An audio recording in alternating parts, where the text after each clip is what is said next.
In today's video, we will show you a keyboard shortcut if you are using Microsoft Excel to remove color. The shortcut is Alt H H N. So suppose if you are in an Excel, then you can see that in this cell there is a color.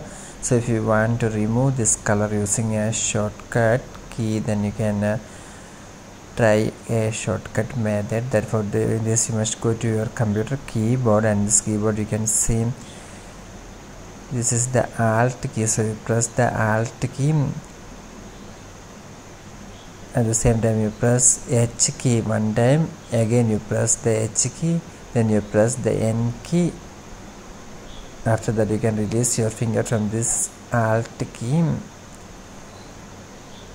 So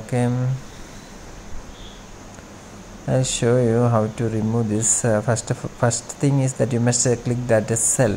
You must select the cell. After that you must press the Alt key, then you press the H key 2 times. After that you press the N key, and you can see that the color have been removed from that cell. For more videos, subscribe and stay with Engineer Cell Online.